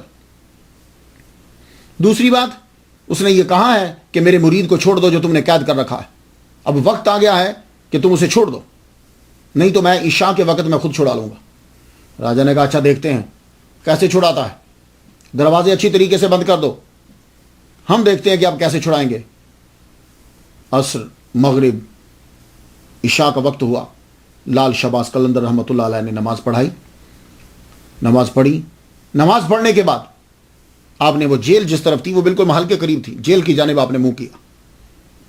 جب آپ نے جیل کی جانب منہ کیا تو آپ فرمانے لگے، بلند آواز سے کہنے لگے، او بودلا کہاں ہو تم، آؤ تمہیں دیکھنے کو آنکھیں ترس گئی ہیں۔ میں اتنا جملہ ہی کہا، ایک دم سے بودلا اٹھے، میرا مرشد آ گیا، میرا مرشد، پھر وہی میرا مرشد آ گیا، میرا مرشد آ گیا۔ آواز ان کے کانوں میں پڑی، زنجیریں ایک دم سے کھل گئی، زنجیریں خود بہت کھل گئی، زنجیریں کھلی، میرا مرشد آ گیا، میرا مرشد آ گیا۔ یوں توڑے تو دروازہ کھل گیا۔ جب مین گیٹ پہ پہنچے تو وہاں ذرا رکاوٹ تھی، دیوار میں شک ہوا، دیوار کراس کر کے نکل گئے، کیونکہ بندے تو مین گیٹ پہ تھے۔ دیوار میں سے نکلتے ہوئے ایسے جیسے کوئی آواز یا کوئی چیز ان کا ہاتھ پکڑ کے کھینچتی جا رہی ہے، اور وہ کہتے جا رہے میرا مرشد آ گیا، میرا مرشد آ گیا، میرا مرشد پہنچ گیا، میرا مرشد پہنچ گیا۔ سیدھے خیمے تک پہنچے، اور اس وقت لال شہباز قلندر رحمۃ اللہ علیہ اپنے دروازے پر ہی کھڑے تھے، خیمے کے دروازے پر ہی کھڑے تھے۔ سیدھا بودلا ان کے قدموں میں گرے، آپ نے اٹھا کے سینے سے لگایا۔ سارے درویش پوچھنے لگے حضور یہ کون ہے؟ فرمانے لگے یہ بھی تمہارا بھائی ہے، ناحق حاکم نے اس کو پکڑ کر قید کر دیا تھا، یہ تمہارا بھائی ہے۔ آپ نے پھر خود مرہم پٹی کی، زخموں کے اوپر جو مرہم لگا، فرمانے لگے تم رہو یہاں ہمارے پاس۔ اب یہ جنگل کی آگ کی طرح بات پھیلی کہ انہوں نے واقعی اپنا مرید چھڑا لیا ہے۔ اب تو پریشان ہو گیا، کہنے لگے یہ کیا ہو رہا ہے؟ جادو بے بس ہے، سپاہی آگے ہلتے نہیں ہیں، جو کوئی جاتا ہے تو واپس آتا ہے تو کچھ بولتا نہیں ہے، کیا کروں میں؟ شور برپا ہو گیا۔ شور جب برپا ہوا طوائفوں نے وہ جگہ چھوڑ دی، کیونکہ اب سپاہی بھی کچھ نہیں کر سکتے، وہ بازار پورا خالی ہو گیا، وہ عورتیں وہاں کی کہیں اور چلی گئی۔ تو لال شہباز قلندر رحمۃ اللہ علیہ نے یہ ناچنے گانے والی ہیں، یہ جو طوائفیں تھیں ان کو وہاں سے بھگایا تھا، اب پتہ نہیں پھر دوبارہ کیسے آ گئی۔ تو اب اگر کوئی آدمی یہ اعتراض کرے جی وہاں دھمال ہوتا ہے، وہاں ناچ گانا ہوتا ہے، اور اللہ کے بندو ان کی ہسٹری تو پڑھ لو، انہوں نے ان کو مار بھگایا تھا، یہ پھر سے واپس کیسے آ گئی؟ تو اگر آئی ہیں تو صاحب مزار کا اس کے اندر کوئی جو ہے وہ عمل دخل نہیں ہے۔ تو اگر تم کہو جی کہ اتنی طاقت ہو مزار والے میں تو وہ ان کو ہٹاتا کیوں نہیں ہے، تو یہی سوال تو پھر اللہ پہ بھی ہوگا۔ بھائی اللہ نے روکا ہوا ہے نا، فحاشی کرنے سے منع کیا نا، چوری کرنے سے منع کیا ہے نا، تو پھر تو یہی اعتراض اللہ پہ ہوگا۔ جب اللہ سب کو منع کر رہا ہے تو دبئی میں کیا ہو رہا ہے، تو پھر تو اللہ پہ بھی اعتراض ہوگا کہ اللہ پھر کیوں نہیں روکتا۔ یہ کوئی ایسا اعتراض کیا کرو کہ جو کسی کی سمجھ میں آ جائے۔ ولی اپنی زندگی کے اندر سب کچھ منع کر گیا، اب اگر کوئی دربار پہ مزار پہ کرتا ہے تو یہ اس کا قصور ہے، کسی مذہب کا یا مسلک کا قصور نہیں، نہ بزرگ کا کوئی قصور ہے۔ تو آپ نے وہاں سے ناچنے گانے والیاں اور یہ سب طوائفوں کو بھگا دیا، اور بلکہ آرڈر دے دیا. آپ نے فرمایا کہ سب مکان مسمار کر دو. جب مکان مسمار کرنے لگے تو ذمہ دار آ گیا جس کی وہ زمین تھی. کہنے لگا بابا تو میرے مکان مسمار نہیں کر سکتا, یہ ہماری ملکیت ہے. آپ نے فرمایا دیکھو یہ خدا تعالیٰ کی زمین ہے, جگہ پلیت ہو گئی تھی, میں نے اپنے درویشوں کو حکم دیا ہے کہ جگہ کو پاک کر دو. یہاں کے رہنے والے چلے گئے, یہ مکان گرانے ہیں تاکہ جگہ پاک ہو جائے. وہ ذمہ دار طوائفوں کی سائڈ لے رہا تھا کہ مکان برقرار رہیں اور میں ان کو واپس لاؤں اور مجھے کرایہ ملے. آپ نے فرمایا یہ جگہ پاک کرنا ہے, ہمیں پاک کرنے کا حکم ہوا ہے. وہ آدمی گالیاں دینے لگ گیا. وہ ذمہ دار جو مالک تھا گھوڑے پہ بیٹھا ہوا اور گالیاں دینے لگا. جب وہ گالیاں دے رہا ہے تو حضرت لال شہباز قلندر رحمۃ اللہ علیہ نے اپنا عصا جو ڈنڈا تھا وہ ہلکا سا اس کو لگا دیا. جب لگایا ایک دم وہ چیخنے لگ گیا, چیخا, دھڑام سے نیچے گرا, یہ منکا اس کا ٹوٹا اور مر گیا. جب وہ مرا تو آپ نے اپنے درویشوں سے فرمایا ہندو ہے, گڑھا کھود کے اس کا دفنا دو, اس کو گڑھا کھود کے دفنا دو. گڑھا کھود کے دفنا دیا. اب سب کے سب ڈرے ہوئے, جو ذمہ دار کے ساتھ لوگ آئے تھے وہ بھی ہاتھ نہیں لگا پا رہے, بول نہیں کہ کیا کریں. ایک دم سے وہ چیختا ہوا مر گیا ہے, آپ نے ڈال دیا. یہ بات جب ہوئی اب راجہ خود آ گئے. ذمہ دار کی ٹھیک ٹھاک حیثیت تھی وہاں سے منشلی میں. راجہ کو جب معلوم ہوا تو سپاہیوں کو لے کے ساتھ آیا, تجھے گرفتار کرنا ہے. فرمایا جرم کیا میرا؟ کہا تم نے ایک ذمہ دار کو مارا ہے. کیونکہ ہندوؤں نے شور برپا کر دیا, ہمارا بندہ مار دیا مسلمانوں نے, ہندو مسلم فساد ہو گیا, لڑائی شروع ہوگی. ان کی جرت کی یہ ہمارے بندے کو مارے, اتنے امیر ذمہ دار کو. بابا کے سامنے راجہ کھڑا کہنے لگا تم نے ایک ذمہ دار کو مارا ہے, یہ تمہارا جرم ہے اور ہم گرفتار کرنے آئے ہیں. اپنے فرمان لگے میں نے کسی بندے کو نہیں مارا, اصل میں ہوا یہ کہ کتا بھونک رہا تھا اور جب وہ کاٹنے کے لیے دوڑا تو ہم نے کاٹنے کے لیے جھپٹا تو ہم نے مار دیا. کہنے لگا کتا؟ سارے بندے کہہ رہے ہیں کہ ذمہ دار نے, آپ نے ذمہ دار کو ڈنڈا مارا ہے. آپ نے فرمایا نہیں, کتا مارا ہے, وہ کاٹنے کے لیے دوڑا تھا. اب تم ہی بتاؤ. سب لوگوں نے کہا نہیں جی وہاں گڑھے میں بندے کو دفنا. آپ نے فرمایا دیکھ لو, اگر بندہ ہوا تو مجھے پکڑ کے لے جانا. راجا کی حالت عجیب ہو گئی. آگے بڑھے, سپاہیوں کو حکم دیا کہ زمین کو کھودو, کیونکہ واقعہ تو بالکل ابھی تازہ ہی ہے. زمین کو کھودا گیا تو اندر ذمہ دار نہیں تھا, کتا تھا. راجا بھی حیران, سب چپ, کہیں تو کیا کہیں. لال شہباز قلندر نے فرمایا کتا تھا, بھونک رہا تھا. واپس چلے گئے, واپس بیٹھے, پوری سلطنت کا نظام بند ہے. صرف ایک ہی سوچ رہے ہیں کہ لال شہباز قلندر کو, اس بابے کو, قلندر کو کیسے نکالیں. جادوگروں کو پھر بلایا گیا. جادوگروں کو جب بلایا گیا اب سب جمع ہو گئے, پورے لوگ, وزارا, عمارا, بڑے بڑے کرتا دھرتا سب جمع ہیں اور جادوگر بھی بیٹھے ہیں. اب سوچ رہے ہیں کہ کیا کیا جائے کہ یہ یہاں سے نکل جائے یا اس کے اوپر اثر کیا جائے. نہ تو جادو کا اثر ہو رہا, نہ سپاہیوں کا طاقت کا اثر ہو رہا, کیا کیا جائے. تو جادوگر ایک بولا, کہنے لگا راجا ایک چیز تجھے میں بتاتا ہوں, اگر وہ ہو جائے تو ہمارے جادو کا اثر ہو جائے گا. تو یہ سب لوگ جتنے سماعت کر رہے ہو یہ سن لو, ہم چھوٹی سی بھی نیکی کریں نا تو جادو کا اثر زائل ہو جاتا ہے. یہ بات یاد رکھنا. یہ ہم مسلسل برائیاں کرتے رہتے ہیں تو دوسروں کا اثر ہمارے اوپر ہو جاتا ہے. اس لیے پلیز ایک تو باوضو رہا کرو, اور دوسرا نماز 5 ٹائم کی پڑھتے رہا کرو, تیسرا کلمہ پڑھتے رہا کرو, تم پر اثر نہیں ہوگا. یہ جب تم نیکیاں چھوڑ دیتے ہو, برائیاں کرتے ہو, تو پھر چیزوں کا اثر ہونے لگ جاتا ہے. تو اب اس جادوگر نے کھڑے ہو کے کہا اگر ایک کام ہو جائے تو میرے جادو کا اثر ہو جائے گا, یہ مر جائے گا, تمہاری جان چھوٹ جائے گی. اس نے کہا کیا کسی طرح حرام گوشت جو ہے وہ ان کو کھلا دو. راجا نے کہا اچھا یہ میرے ذمہ. فوراً آرڈر دیا گیا کہ حرام گوشت پکایا جائے. آپ جانتے ہیں حرام گوشت کیا ہوتا ہے, پورک. وہ پکوایا گیا. وہ پکوا کے بڑے اور بھی کھانے پکائے گئے اور ان میں تھوڑا تھوڑا شامل کر دیا گیا. شامل کر کے ایک بہت دسترخوان سجایا گیا. سجا کر آپ لال شہباز قلندر رحمۃ اللہ علیہ کے خیمے کی جانب بھیجا گیا, اور بھیجا بھی دوسرے بندوں کو تاکہ پتہ نہ چلے, یہ سمجھیں کہ شاید کوئی عام آدمی درویشوں کے لیے کھانا لے کر آیا. وہ تھال جب بھیجا گیا, تھال جب بھیجا, لال شہباز قلندر رحمۃ اللہ علیہ کے خیمے کے اندر وہ بندہ داخل ہوا. کہنے لگا حضور آپ کے لیے کھانا لائے ہیں, درویشوں کے لیے. آپ نے فرمایا اچھا. آپ کھڑے ہوئے, کھڑے ہو کے آپ نے یوں اوپر سے کپڑا ہٹایا. جب آپ نے کپڑا ہٹایا تو کپڑا ہٹا کے کھانے کو دیکھا آپ نے, تو گوشت کو دیکھتے ہی آپ کا رنگ تبدیل ہو گیا. اور اگر آپ میرے پیچھے کے 36 لیکچر سن لیں تو کئی لیکچرز کے اندر آپ کو پتا چلے گا کہ بزرگوں کو پتا چل جاتا ہے یہ گوشت چوری کا ہے, یہ کس کا ہے, غصے سے پکایا گیا ہے یا محبت سے پکایا گیا, یہ ان کو معلوم ہو جاتا. جیسے نقش بند سلسلے کے اندر ان کو پتا چل جاتا تھا کہ یہ پکانے والے نے غصے سے, اگر اس نے زور سے چمچہ بھی مارا ہوتا تھا تو بہاؤالدین نقش بند رحمۃ اللہ علیہ کو پتا چل جاتا تھا. ہاں آپ یہ چیزوں جب آپ پڑھیں گے تو آپ کو ڈیٹیل سے پتا چل جائے گا. ایک دم سے کپڑا ہٹایا, آپ کو پتا چل گیا گوشت حرام ہے. اس وقت رنگ آپ کا بدل گیا. فرمانے لگے بس اب خط. یوں برتن پکڑے آپ نے, الٹ دیے, اور جب آپ نے برتنوں کو الٹا تو جتنی کبینہ وہاں بیٹھی تھی, بندے بیٹھے تھے, محل پورا گرا. راجا جیر سمیت ساری کے سارے مر گئے. جب سب کے سب مر گئے شیون شریف خالی ہو گیا، سب کے سب وہاں مر گئے. تو آپ اب ہر وقت ہر طرف لال شباز لال شباز لال شباز. آپ نے وہاں مدرسہ قائم کیا، اس مدرسے کے اندر آپ خود پڑھانے لگے. پہلے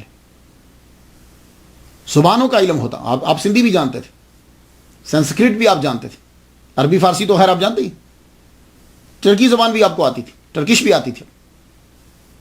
آپ نے وہاں پڑھانا شروع کیا، قرآن حدیث فقہ علم. اور وہاں کے مدرسوں کے لیے اور قرآن اور حدیث پڑھنے سے پہلے صرف اور نحو پڑھنا بہت ضروری ہوتا ہے، ورنہ قرآن کا ترجمہ سمجھ میں نہیں آئے گا. تو آپ نے خود لکھ کر دیا بچوں کو کہ یہ قوانین ہیں صرف کے اور یہ قوانین ہیں نحو کے. وہ قوانین آپ نے لکھ کر دیے، اور آپ نے تقریباً 4 کتابیں لکھی ہیں.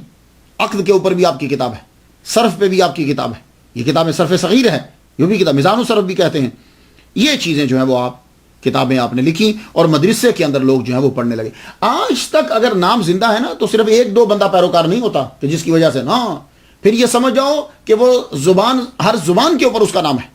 تو لال شہباز قلندر رحمۃ اللہ اب پڑھانا شروع کر دیا. خود بھی چکر لگاتے، تبلیغ کرتے، لوگ اسلام قبول کرتے، لیکن زبردستی نہیں ہے. ہندو بھی آتے، سکھ بھی آتے، مسلمان بھی آتے، سب آتے اور لوگ اسلام بھی قبول کرتے.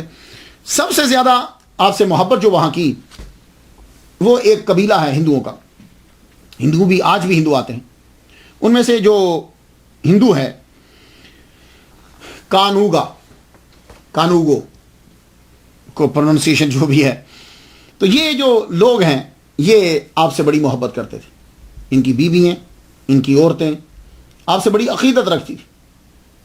اور آج بھی اس خاندان کے لوگ جو ہیں وہ دور دراز سے آتے ہیں اور آ کر اپنی عقیدت کا اظہار کرتے ہیں. اس کا دور دراز علاقوں میں آپ جاتے، اور اولیاء کرام سے بھی آپ کے تعلقات وابستہ تھے، وہ بھی آتے، آپ بھی جاتے، بہت سے اولیاء کرام آتے آپ کی طرف.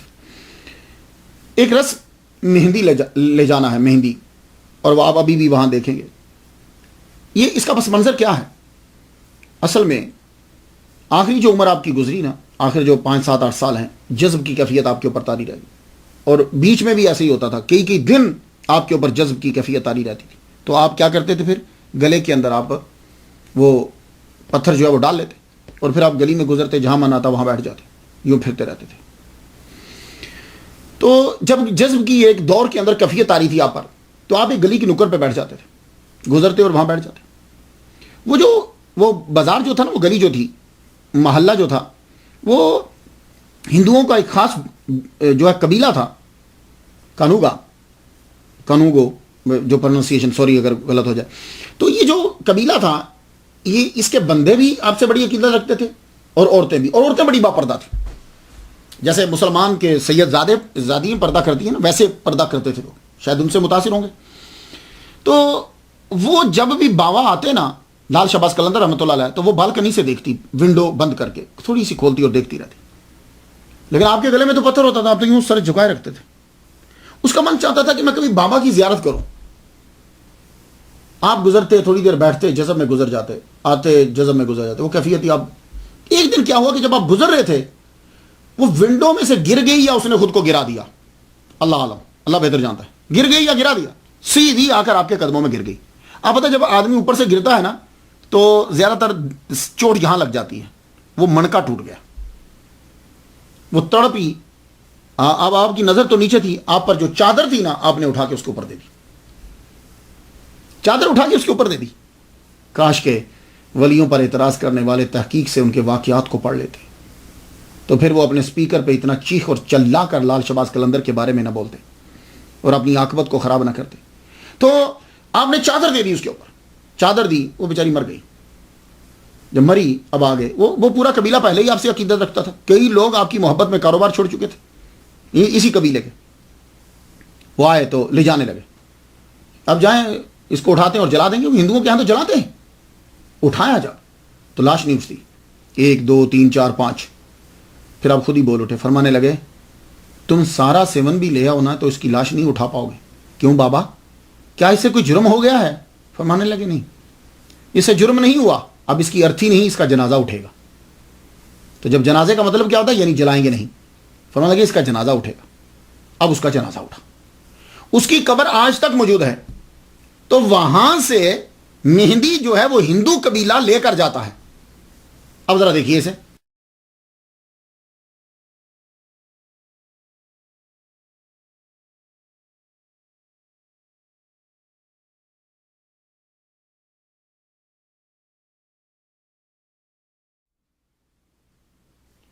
تو یہ جو قبیلہ لے کر جاتا ہے اس کے اندر جو ہے اب ہندو عورتیں شامل ہوتی ہیں. آج جب یہ بازار سے گزرتا ہے پولیس اس کی حفاظت میں ہوتی ہے. اس کے ساتھ ساتھ اب پھر دوسرے لوگ بھی شامل ہو جاتے ہیں. جب وہ دوسرے شامل ہوتے ہیں تو یہ دھمال ڈالتے ہیں. اب دھمال ڈالتے ہوئے بندے عورتیں یہ مہندی جا رہی ہوتی ہے. تو کون لے جا رہا ہے؟ ہندو. تو اب اس گروپ کو دیکھ کر بنا تحقیق کیے مولوی صاحب نے اعتراض کر دیا کہ دیکھو کیا ہو رہا ہے، دیکھو کیا ہو رہا ہے. تو پھر مجھے بھی اعتراض کرنے دیجیے. جیسے مجھے ایک صاحب نے آ کر پوچھا یار یہ عربی کیا کر رہے ہیں دبئی کے اندر؟ میں نے کہا کیا ہوا؟ کہنے لگے یار بڑے بڑے عربی بیٹھے ہوئے پیسے لٹا رہے ہوتے ہیں. بھائی میں نے کہا میں نے تو نہیں دیکھا کہ تو جو کہہ رہا ہے، کہتا گانے بجانا ہوتا ہے، اتنا کچھ ہوتا ہے، یہ کیا ہو رہا ہے؟ تو میں نے کہا اس سے مراد اب یہ تو نہیں نا کہ اب دبئی میں عربی اگر کچھ کر رہے ہیں تو تم سعودی عرب کے امام کو کہو گے کہ یہ لوگ کیا کر رہے ہیں؟ نہیں، وہ اس کا اپنا اب لبنان میں تم چلے جاؤ، وہاں عربی ہیں. تم اگر عربیوں کو دیکھو، یا اگر کوئی آدمی کسی داڑھی والے مولوی کو پشاور میں چرس بیچتے ہوئے دیکھے تو وہ کہ جی وہ فلاں فرقے کے آدمی جو ہیں وہ دیکھو وہاں چل. میں نے کہا نہیں، ایک عام آدمی اگر کوئی کام کر رہا ہے خواہ وہ کسی فرقے سے تعلق بھی رکھتا ہے تو اس عام آدمی کے عمل کی بنیاد پر فرقہ جھوٹا نہیں ہو سکتا. ہاں اس فرقے کے بانیان میں سے یا بنیادی بندوں میں سے کوئی بندہ کام کرے تو پھر اس پر اعتراض کریں گے. تو یہ دھمال ڈالنا اور یہ مہندی لے جانا اور یہ عورتوں کا دھمال ڈالنا، عورتوں کا جانا، یہ وہ ہیں ہندو، اور وہ اسپیشلی طور پر جاتا ہے. آپ جائیے جا کے کلپ دیکھ، یہ دیکھیے.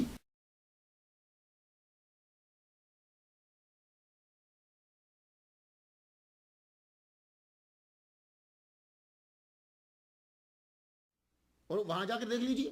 لیکن اب کیا ہوا کہ مولوی صاحب نے یہاں بیٹھ کر اعتراض کر دیا اور لوگوں نے ان کلپوں کو چھاپ دیا. تو اب اگر کسی کے پاس پیسے آ جائیں اور وہ دبئی کے عربیوں کے کلپ چھاپ کر سعودی عرب کے لوگوں پر اعتراض کر دے تو ایسی بات نہیں ہے. اسلام کی تبلیغ کرو، جماعت کی تبلیغ مت کرو. تو عرس کے موقع پر یہ مہندی جو ہے یہ یہاں سے پھر یہ عورت کی قبر سے پھر وہاں کی طرف جاتی ہے. تو راستے میں دوسرے لوگ بھی شامل ہو جاتے ہیں اور راستے میں پڑھتے جاتے ہیں، پھر دھمال ڈالتے ہیں. او لال میری پت رکھیو بلا. یہ 500 سالہ پرانا جو ہے یہ کلام ہے. اور اس کو یہ دھمال جو ہے کہ اب دھمال جو ہے، دھمال پہ بھی بڑا اعتراض ہوتا ہے.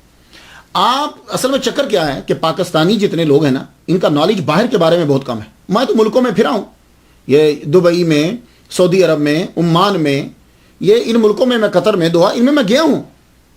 یہ سب لوگ ناچتے ہیں. ایون کہ جب سعودی عرب جو ہے، سعودی عرب سب سے بڑا مذہبی ملک ہے نا، تو آپ دیکھیے گا کہ جس دن ان کا نیشنل ڈے ہوتا ہے نا اس دن سارے ناچ رہے ہوتے ہیں، سب ناچتے ہیں. تو دھمالی تو ہوا وہ بھی. ابھی حال ہی میں دیکھیے کہ جو لوگ شام کے اندر مسلمانوں کو قتل کر رہے ہیں اس مولوی کے گھر میں ناچ ہو رہا ہے، وہ بھی تو دھمال ہی ہے نا. بندے کریں یا جو بھی کریں تو دھمالی کی ایک قسم ہے. تو اگر دھمال پاکستان میں ہو تو حرام ہے، سعودی عرب کے ریاض میں ہو تو وہ جائز ہو جائے گا؟ نہیں. دیکھیے پلیز ایسا مت کیجئے. تو یہ دھمال جو ہے یہ عربیوں کے اندر بھی ہے، ادھر طریقہ ڈیفرنٹ ہوتا ہے، وہ بھی ڈالتے ہیں. تو یہ دھمال ڈال رہے ہیں. لیکن اب یہ اعتراض کرنا کہ جی یہ بریلوی ہیں اور ناؤز باللہ غلط لفظ بولنا، حاشا وکلا، ایسا نہیں ہے. لال شہباز قلندر رحمۃ اللہ علیہ کے مزار کے اوپر جو انتظام و انصرام ہے وہ اہل تشیع کا ہے. آپ وہاں دیکھ لیجئے تمام علم نشانات سارے اہل تشیع کے ہیں، بریلویوں کا وہاں کچھ نہیں. ہاں اگر آپ کسی کو دیکھیں پگڑی پہنی ہوئی ہے، لمبی داڑھی ہے اور وہ کسی مدرسے کا بہت بڑا مفتی ہے اور وہ وہاں کوئی ایسا غیر شرعی کام کر رہا ہے، پھر اعتراض کیجئے. عوام کی چیزیں. اب آپ کو کیا معلوم کہ وہاں لال شہباز قلندر پر جو غیر شرعی عمل کر رہا ہے وہ کس ہندو ہی ہو؟ کیونکہ وہاں ہندو بھی جاتے ہیں، سکھ بھی جاتے ہیں، لوکل بندے بھی جاتے ہیں، اہل تشیع بھی جاتے ہیں، سنی بھی جاتے ہیں، سب جاتے ہیں.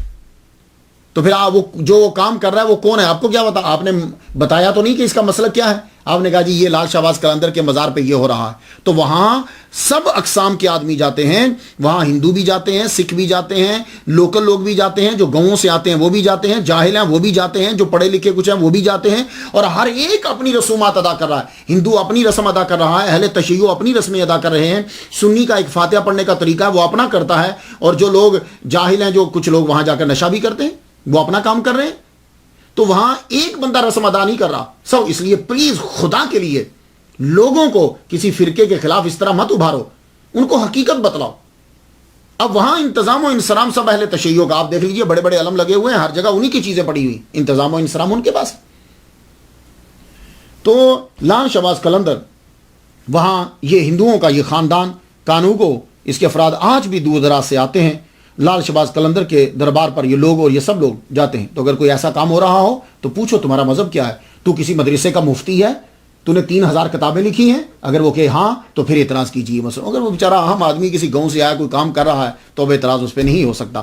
ایک اور رسم ہوتی ہے وہاں دیا جلانے کی۔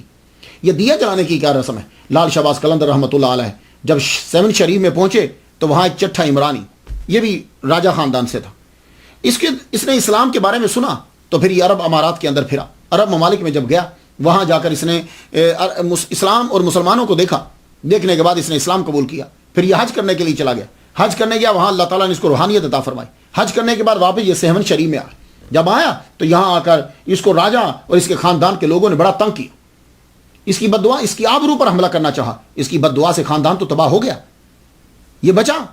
اب اس کی کرامت یہ تھی، اللہ تعالیٰ جب عزت دینا چاہتا ہے کوئی ریزن دے دیتا ہے، کوئی سبب پیدا کر دیتا ہے، کہ اس کے خیمے میں جو دیا جلتا تھا وہ پانی سے جلتا تھا، پانی ڈال دیتا تھا، وہ دیا جو ہے وہ جلتا رہتا تھا، پانی سے جلتا تھا۔ جب لال شہباز قلندر تشریف لائے تو آپ نے اس کو بلایا، جب وہ خیمے میں آیا، بلکہ یہ کہتے ہیں کہ خود ہی وہ آیا استقبال کرنے، آپ نے بھی اس کا استقبال کیا، اسے ملے، خیمے کے اندر بڑی دیر تک گفتگو ہوتی رہی۔ جب وہ جانے لگے تو آپ نے فرمایا اب اپنے دیے کو بجھا دو۔ کہا حضور دیا بجھا دوں گا تو اندھیرا ہو جائے گا، فرمانے لگے نہیں، یہ پانی کا دیا بجھا دو، تیل کا دیا جلنا چاہیے۔ کہا حضور تو تیل کہاں سے آئے گا؟ فرمانے لگے تیرا دیا ہمارے تیل سے جلے گا۔ کہا حضور پھر پکا وعدہ کیجئے کہ ہمیشہ میرا دیا آپ کے تیل سے جلتا رہے۔ تو زو مانا جملہ تھا، آپ فرمانے لگے ٹھیک ہے چلو بھائی ہمارے دیے سے اس کو تیل دے دو۔ تو وہ آپ نے اپنے دیے سے تیل دیا، انہوں نے جا کر اپنے دیے میں جا کے ڈالا، وہ تیل آئل ڈالا اور پانی گرا دیا، اور آج بھی یہ رسم ہے کہ آپ ہی کے دیا لیا جاتا ہے اور اس دیے کو جو ہے وہ جلایا جاتا ہے۔ اللہ اکبر جل شانہ۔ تو ایک بڑا ہی مشہور کلام ہے، او لال میری پت رکھیو بلا، یہ تقریباً ہر گائک نے گایا ہے۔ میں ایک دفعہ اس کے بارے میں پڑھ رہا تھا، کہنے لگے کوئی انڈیا کا ہو یا پاکستان کا ہو، ایون کہ بنگلہ دیش، ہر ایک نے اسے جو ہے وہ گایا جیسے، اور یہ 500 سالہ پرانا ہے۔ کہتے ہیں کہ اس کے بنانے میں 3 شامل ہیں، امیر خسرو، بلے شاہ اور لوکل سندھی کلچر، یہ یعنی 3 جو ہیں یہ اس کلام کو مکمل کرنے میں تکمیل میں ان کا حصہ ہے۔ ایک ایک جز جو ہے وہ کسی نہ کسی نے بنایا ہے، اور آج جو ہے وہ اسے سب گاتے ہیں، پڑھتے ہیں۔ مجھے اس کے لفظوں میں ان چیزوں میں گفتگو نہیں کرنا، لیکن یہ ہے کہ یہ اتنا پاپولر ہے کہ ہند، سندھ، پاکستان سب میں جو ہے اسے گایا جاتا ہے۔ اولیاء کرام ہر قوم کو ملاتے ہیں، سب کو فیض پہنچاتے ہیں، سورج کی طرح، چاند کی طرح، ہوا کی طرح، پانی کی طرح، فیض ہر جگہ پہنچتا ہے بارش کی طرح۔ سندھ میں امن، محبت، رواداری کا پیام کرنے والے اس بوریا نشین کو 761 سال 761 ایئرز ہو چکے ہیں، 761 سال، 2013 میں 761 سال ہو چکے ہیں، مگر آج بھی نام زندہ ہے۔ 4 صوبوں کے لوگ وہاں آتے ہیں، ایک ولی نے 4 صوبوں کے لوگوں کو 4 دن کے لیے اکٹھا کر دیا، اردو، پنجابی، سندھی، مکرانی، کتنی زبانیں ہیں، 4 دن کے لیے 4 صوبوں کے لوگوں کو اکٹھا کر دیا، اور ہمارے ظالم سیاستدان اور علماء سو چند لوگوں کو اکٹھا نہ کر سکے۔ 1274 میں 97 سال کی عمر پا کر آپ دنیا سے رخصت ہوئے، جس جگہ آپ بیٹھا کرتے تھے وہیں آپ کی قبر بنا دی گئی، وہی روزہ بنا دیا گیا۔ سلطان فیروز شاہ تغلق کے دور حکومت میں سہون کے حاکم نے، ملک اختیار الدین نے، لال شہباز قلندر رحمۃ اللہ علیہ کا مزار بنوایا۔ کہتے ہیں کہ 1356 میں پہلی مرتبہ بنایا گیا تھا۔ مغل شہنشاہ جلال الدین اکبر کے دور میں ترخانی حکمران جو تھے، اس کے آخری حکمران مرزا جانی بیگ نے قلندر کے روزہ کی توسیع کری۔ 1173 ہجری میں سندھ کے کلہوڑا خاندان نے خانقاہ میں پتھر کا فرش لگوایا اور بلند دروازہ۔ شاعران کے دور کے اندر دروازہ جو ہے وہ گفٹ کیے گئے، 2 دروازے، ایک دروازہ لال شہباز قلندر رحمۃ اللہ علیہ کے دروازے وہاں لگایا گیا، اس کے اوپر سونے کا کام پانی ہے، اور ایک دروازہ داتا گنج بخش علی اجمیری رحمۃ اللہ علیہ کے دربار پہ لگایا گیا، اس کے اوپر بھی سونے کا کام ہے، کہتے ہیں اسے سونے کا دروازہ بولتے ہیں، لیکن وہ سونے کا اوپر پانی ہے۔ لال شہباز قلندر کی قبر کے گرد جالی ہے، وہ چاندی کی جالی ہے، اس جالی کے اندر جو ہے وہ قبر، وہاں پھول ہوتے ہیں۔ مجھے اندر جانے کا اتفاق ہوا، میں جب گیا تھا کراچی میں تقریر تھی مسجد اولا کے اندر، ہمارے رضی نیازی صاحب ہیں، ان کی وجہ سے میں کافی جگہوں پہ گیا ہوں، یہ سہون شریف میں بھی میں رضی نیازی صاحب کی وجہ سے گیا. میرے ڈائریکٹر ہیں امریکہ کے اندر بھی مسجد کے, حضرت ایوب انصاری رضی اللہ تعالیٰ عنہ کے روزے پر بھی انہی کی وجہ سے میں گیا. تو ان کے ساتھ میں گیا, ایک پوری ٹیم ہماری گئی, تو اندر جانے کا بھی اتفاق ہوا, وہاں سے مجھے تبرکات بھی ملے, میں نے زیارت بھی کی, میرے لیے سعادت ہے. 18 شعبان سے لے کے 21 شعبان تک میلہ لگتا ہے.